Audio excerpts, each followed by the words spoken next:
So a couple of weeks ago, we were anchored out at one of our absolute favorite spots over by the Mokulua Islands. We had the anchor set, everything was perfect. However, when we went to haul the anchor back, this windlass made a horrific chunking sound and then quit working. So of course, we checked all of the breakers. No breakers were popped. We do know that this windlass is probably at least 25 years old. It's a classic Horizon 600. It's been incredible. It's done the job. But if you look closely, you can see some of the teeth are starting to chip down here. And you can't get parts for this thing anymore. I tried looking for a new gypsy head. They're unavailable. So our only option is to replace this thing with a new one. So what are we gonna use? This is the windlass of choice, the Lumar Profish. Looking at the weight of our entire anchor rode, as well as just sort of how much we'll use this thing, we decided this would be the best windlass for us. So that's the project, is we're gonna remove the old one. We're gonna remove the old wiring as well. We're gonna wire a new 8-gauge wire, because that's what this requires for the length of the run. And then we'll put our same anchor right back on and be back in the water soon. What's cool about this one, we'll get there, is that we can install a remote control. I'm excited about that. This also has a free fall option where we can just let the anchor go, whether it's an emergency or if we just want to preserve battery power and not lower it slowly, we'll be able to just let it go. So lots of cool improvements with the new Lumar Profish. So to get the project going, we're gonna have to make a couple stops. Home Depot for a 3-inch hole saw, which is what we need to enlarge the opening in the deck here that the chain falls through. And then also we're gonna need some 8-gauge wire, which is the appropriate thickness for the length of the run of the wire on this boat, from the battery to the windlass itself.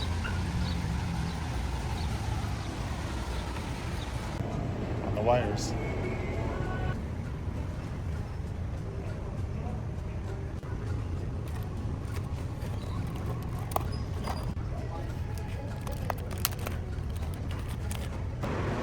All right, got what we need. Quick look at what we're dealing with here is replacing both of these, both the breaker switch and the control switch. One of the best things about this will be that the new switch is organized correctly to where when you pull the switch up, the anchor comes up, and when you push the switch down, it goes down, not opposite like this one. Maybe there was a reason for doing that. I don't understand what it was, but either way, both of these will get replaced. Take a look at the wiring on the back. We can see the power in, power out of the breaker, power in here from the windlass. Looks like we got our grounding wire, runs over here. Maybe that's a good ground. Should be able to reuse some of that. Yeah, but mainly we gotta do the windlass. That's where they should go. So we have power. Those look like pretty small gauge wires too, considering the new one called for 8-gauge wire. So replacing some of this might be a really good thing. Might handle the load better, carry more amperage forward. This is for sure interesting, the way this is connected in there. That looks sketchy. Fix that. Yeah, so now we're down inside the cabin, and in order to get to the anchor locker, you can see over here is our little access point. Inside there we can see the wiring for the windlass where we need to, and the screws, the mounting screws. We can take all that apart and figure out step 1, step 2, all those steps.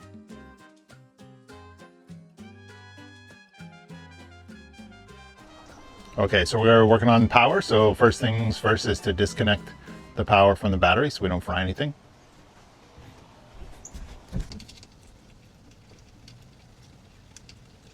So currently the windlass power is pulled from a little bus bar underneath the console. It does not run straight to the battery. So when we're using the windlass, we see the power, the amps drop to everything else, and some of the electronics work funny because they're not getting the right amount of power. So we're gonna put this the way the wiring diagram shows it, which is wired directly to the battery. And we're also gonna use the proper gauge of wire. So depending on the length of the cable run from your switch and from your windlass to your battery determines how thick the cable is that you need. So for us, so we're gonna use 8-gauge wire, which is this Pacer Marine boat cable, 8-gauge, 2-strand, just a power and a ground. And then we're gonna put fresh connectors on everything.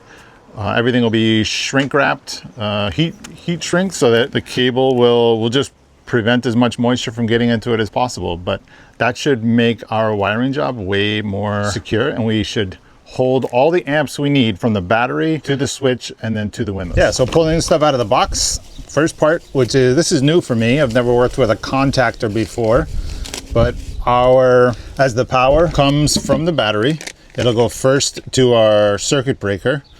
The positive lead will go to the circuit breaker first, and then it will come to the positive lead here on the contactor. I have to say that correctly. It's not contractor, it's contactor. And then from here, the power will go out to the actual switch for the windlass, and then the negative also from here. So it's kind of exciting. I mentioned in the intro part where this switch now, when you push the button up, the anchor should come up and down for down. That'll make a big improvement. But yeah, so new 50-amp circuit breaker. So what we need to do is make wires and proper connections for all of these, which we did get at West Marine. So this grabber, which normally we use for grabbing cane toads from the front yard and throwing them back off of the property, is also a really great arm to get the cable.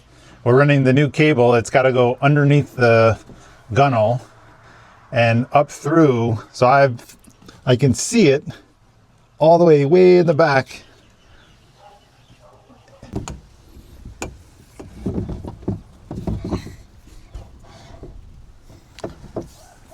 All right. That's an old pair of vice grips stuck on the back of the nut. Yeah, I know, because I think I just broke it loose. Oh. There we go. To the previous owner, I found your vice grips. So I can route this wire from here, and then it goes down in there, but then at some point it has to come back up. So here's what we're gonna do is use this fish tape here. We're gonna run this through there where we're gonna put it in where we want the wire to come out. Fish it down through, tape it to the wire, and then pull the wire back up through. Is that the official name of this fish tape? I don't know, that's what everybody calls it. If it's got a proper name, somebody tell me, because I don't know what it is. It doesn't say anything on it. Pull tip to extend tape, turn knob to retract. Yeah, fish tape.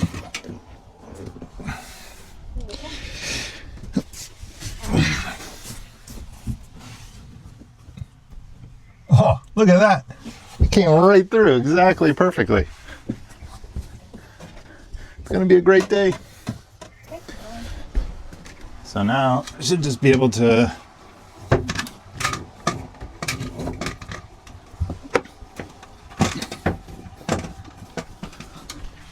I gotta give a little on this side.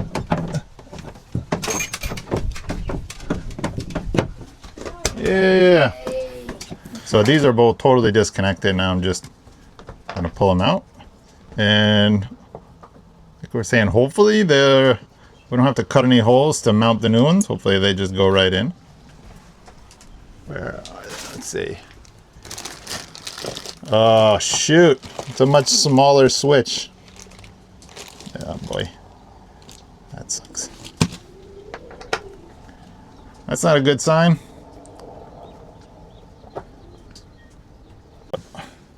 So it looks like, so this is the hole from the old switch, and it looked like we're gonna have to do a bunch of fiberglass work, but instead I think if we put it exactly right,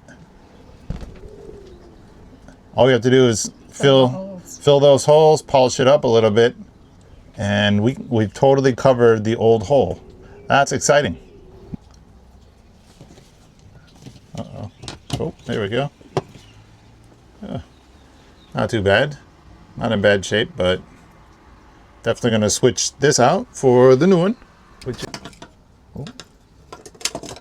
Oh yeah, that's basically a That's perfect. sort of 1-for-1 mount.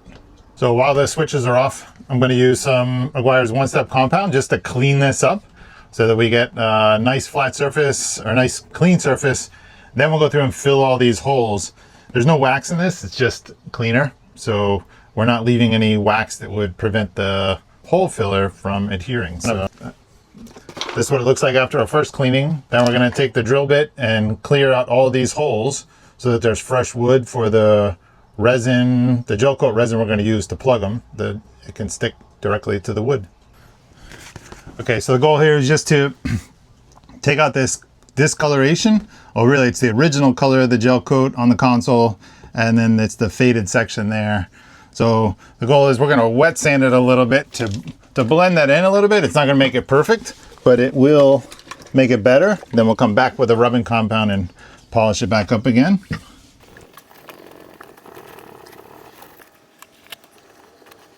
All right. That's pretty good. Okay, so the other thing we're going to do is, because we're going to fill these holes, we want to drill them out to make sure there's new material for the resin to bite into. So I'm going to start with the bit that's about the same size as the hole and see if this pulls any material out.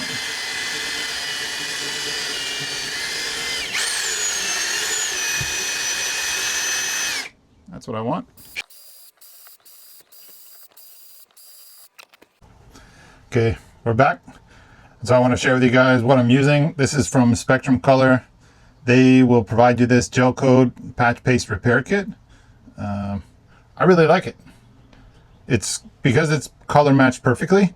If you're good at color matching on your own of gel coat, maybe you don't need assistance, but I definitely do. So now I'm just mixing up a little batch.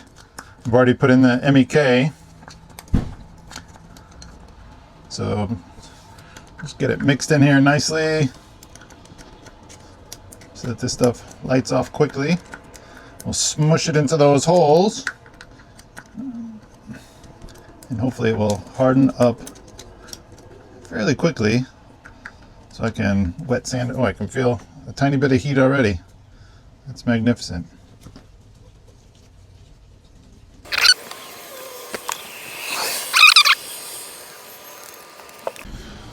Okay, time to start taking the old horizon off. We'll go down below and undo the bolts and cut the wires, and hopefully it comes right up out. See how this hole is doing.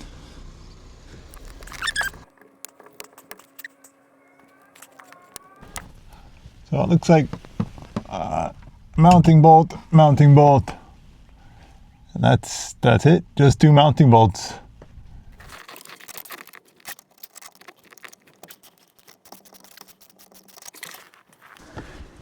All right, moment of truth. Hopefully this guy comes right up out of here. Got the old Stanley nail puller here. See if we can gently exert some pressure up. There we go.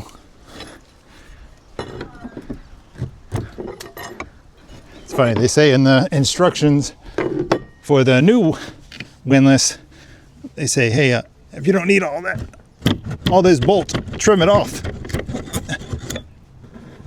There's no need for that much bolt. All right, yes. Yes, now we're gonna figure out where this thing is gonna go. This is the 3-inch hole that we need to drill. We'll be right on the center line. That's good placement. We want this set as far back as possible. So this back edge, we'll put as close back here. We'll leave just a smidge of non-skid left. And now this is center line. We want to make sure that's the center line of this, of the bow pulpit. The grit on here looks like it's 12 3/4 inches. So 6 3/8 is the center.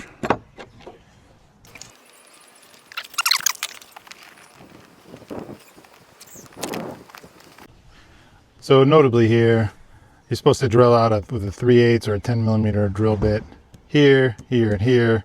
There's already a hole there, there, and there that lines up. The holes right here for the wires are the only thing that need to be re-drilled, but then the actual hole itself for the chain to fall through is already there. So I'm gonna pull this because I don't, well, I guess the one thing I needed for is to line up the holes for the wiring. Yeah, so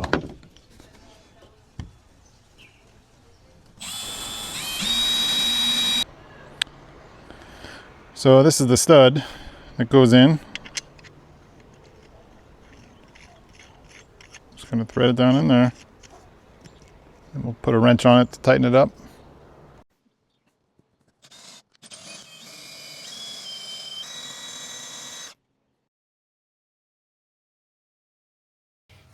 Got the battery cable connections done. Let's see if they'll focus. Heat shrink, ready to connect. This cable runs through under the rail. So back up here in the bow, we filled this hole for the wires with silicone, filled this one hole that wasn't doing anything anymore, also with silicone. And once this dries, then we can lay down our gasket, we can mount our windlass, and then connect up the wires, which are down in here. We're gonna go by what the installation manual says, and we're gonna put some silicone sealant around each of the holes underneath the gasket. I also want to know how thick the deck is between, so I can trim those studs. So I've got 3 inches total of material for this thing to go through before the nuts get threaded on, so 3 inches.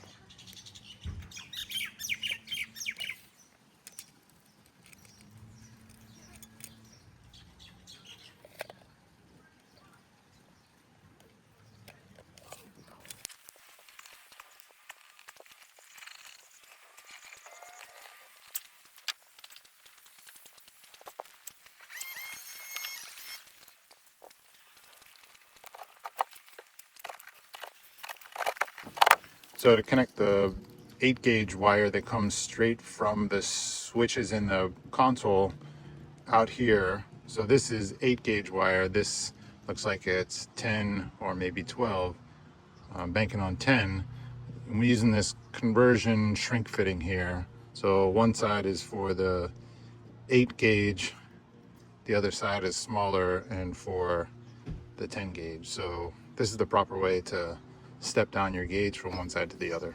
Okay, 2 nice connections. Ready to cover these with some electrical tape just to add some additional assurance, and then bundle it up, wire tied in place, and that's it. All right, quick project update. We're here by the console. Switches aren't in yet, but at least we have this is our cable to the battery, and this is our cable to the windlass, all run and hidden.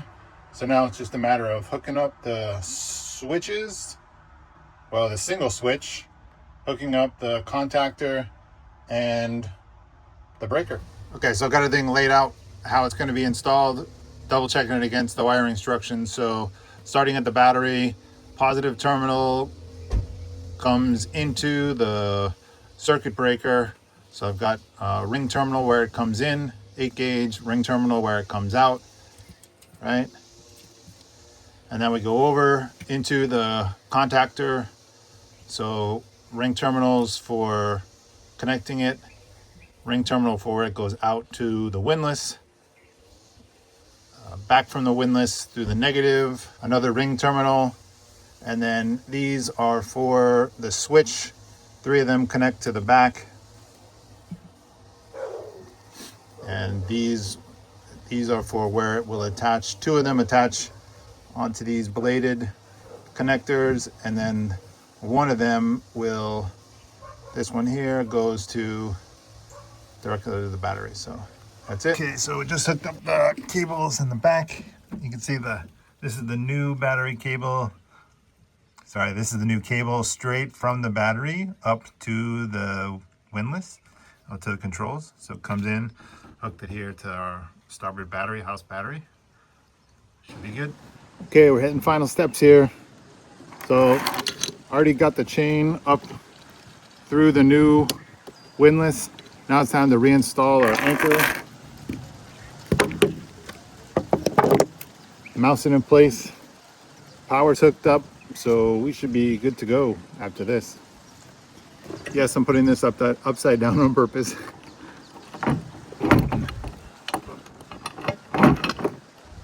Our bow pulpit hangs up on the winch mast on the trailer, and we haven't figured out exactly the fitting yet, so what helps is to have the anchor up.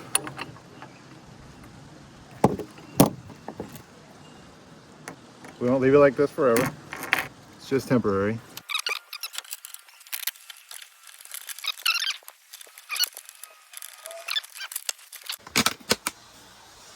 Okay, test cam mode. So the batteries are on. Now the breaker is on. So when I push this button, that anchor should go up or down. So I have it rigged where it can go down. Hopefully this works. That was a good noise. Wait, let's look. Okay, it's a little bit jammed. Let's do an intervention.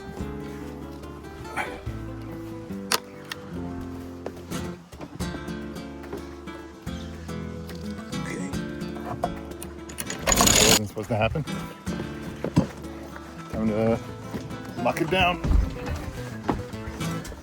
Get the official Lumar tool.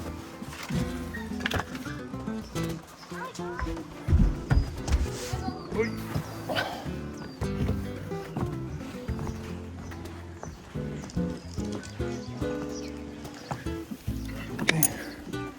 Yeah, so the Lumar tool right here to lock this thing, put tension on it. Let's do that. Yeah, so using the tool, now we look like the book. This thing is up, out, this is out. Hopefully I can take this to power now. It's no longer paying out freely, that's good. We didn't want that to happen.